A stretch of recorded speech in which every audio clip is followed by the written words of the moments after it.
Вітаю, друзі! На днях мені вдалося поговорити з керівником одної з мереж АЗС в Україні.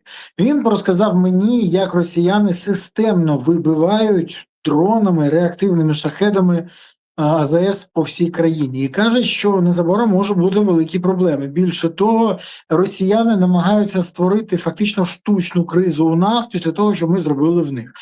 Проблема не в тому, що вони це роблять, проблема в тому, як цьому протидіяти. Я поставив запитання іншим людям, які займаються якраз полюванням на шахедів. Вони кажуть, у нас зенітних дронів вистачає, у нас не вистачає пілотів, тих, хто має знищувати оці самі шахеди.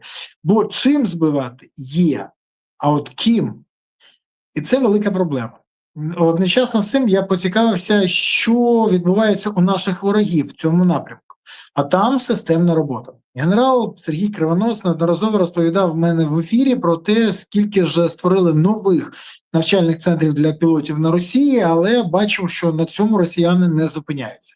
Наприклад, французьке видання Le Monde зараз повідомляє про те, що на Росії влада намагається фактично залучати студентів для вирішення проблеми нестачі операторів дронів.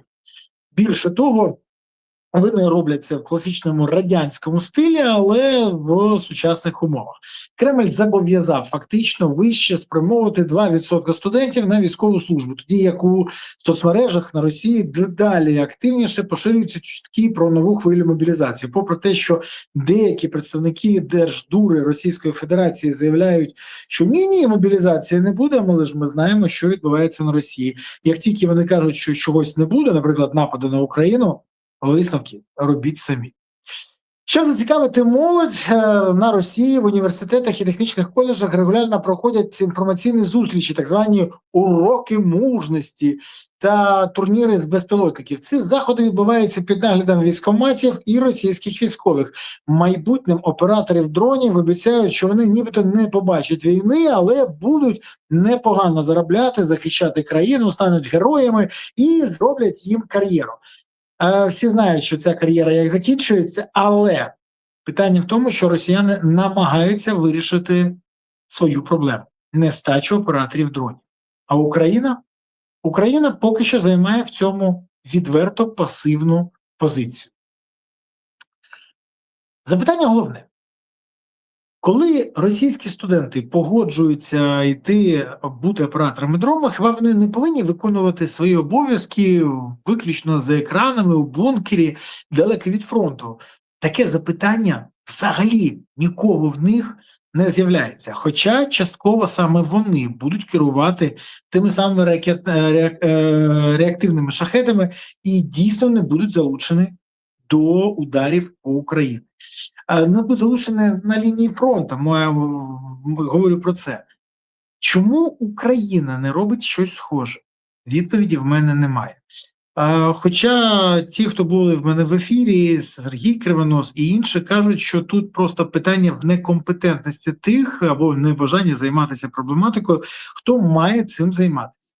Більше того, дивіться, що про це пише Le Monde.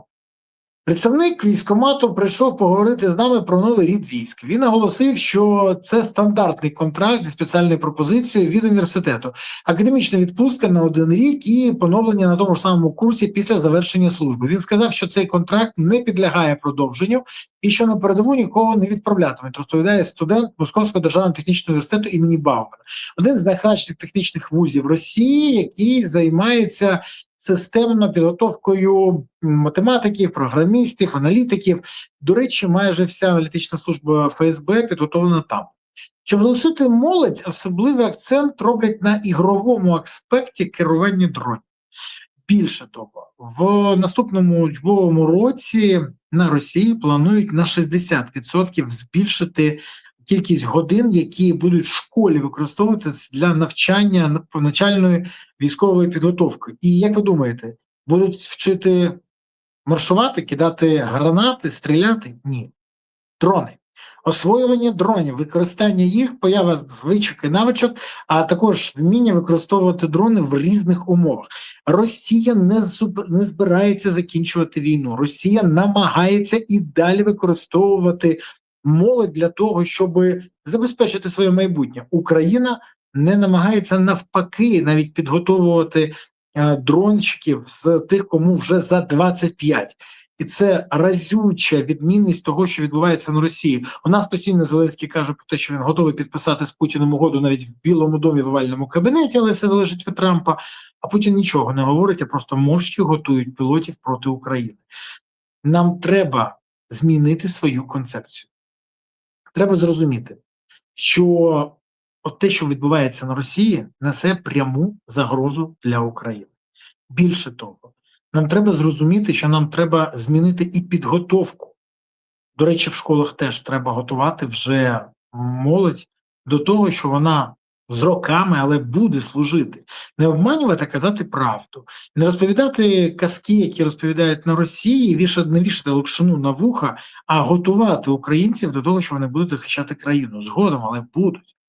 Взагалі, з грудня 25-го року більшість великих московських вузів, Московський МДУ, Російський економічний університет імені Плеханова, Московський державний технічний університет імені Баумана активно займаються тим, що заманюють студентів контрактами і тим, що фактично разом з Мінобороною заповнюють соцмережі привабливою рекламою, вакансію і пропозицію, а також обіцянками високих зарплат, пільг та перспектив. У нас навіть тим, хто йде сьогодні, не пропонують ті пільги, які є на Росії. Це треба виправляти і треба розуміти, що якщо ми не будемо це робити, то дефіцит пілотів ніяк не вирішити. Взагалі, у 2025 році в російських вишах навчалося 2,2 мільйона студентів. Якщо квоти у 2% буде виконана, армія отримає щонайменше 44 тисячі додаткових військовослужбовців. Це, якщо аналогічно 2% квоту встановлять і для технічних училищ, то загалом контракти підпишуть 76 тисяч молодих окупантів, потенційних окупантів, які стануть пілотами дронів. 76 тисяч. Ви розумієте собі той об'єм? За даними внутрішніх документів Міноборони, які помилково були опубліковані на сайтах деяких закладів, а потім знищені, але осінтери встигли їх розшукати, Москва планує набрати у 2026 році до кінця 2026 року 78 тисяч 800 осіб лише до військ безпілотних систем за окремо студентів. Це для того, щоб всі зрозуміли. А тепер самі дайте мені відповідь. Як ви вважаєте, нам потрібно готувати дрончиків, ті, які будуть більше запускати по Росії діпстрайки і мідлстрайки? Нам потрібно готувати їх чи ні? Нам потрібно готувати тих, які будуть захищати міста від шахедів, реактивних шахедів, бандеролів, і талмасів і всього іншого. Якщо потрібно, то чому це не робиться? Бо, ще раз кажу, військові мені підтвердили, одночасно з декількох джерел, одночасно з непересікаючих між собою осіб, підтвердили, що зенітних дронів вистачає. Не вистачає пілотів. А ще не вистачає пілотів з досвідом. Якщо ми не будемо готувати таких пілотів, то ми просто займаємо не пасивну позицію, а програшну. І тоді в мене запитання, чи не навмисно це відбувається? Бо наші міста незабаром будуть під ударом оцих рашистів, які готують. 70 тисяч хоче тільки Москва підготувати, 78, щоб бути точніше. Уявіть собі, що частина з них дійсно сяде на запуск реактивних шахедів. Ви уявляєте собі ту кількість? Чим ми будемо їх збивати? Нам потрібно сьогодні вже готуватися до цієї відсічі. Бо завтра може бути просто запізно. Дякую, що подивилися, підписалися, поставили вподобайку, прокоментували і поширили відео. Окремо подяка, якщо ви мене почули, і цю тему будете підіймати в соціальних мережах, бо наша влада реагує тільки на це. Ну і додаткова подяка тим, хто підтримує ЗСУ, донатить на ЗСУ, допомагає ЗСУ, приєднується до ЗСУ.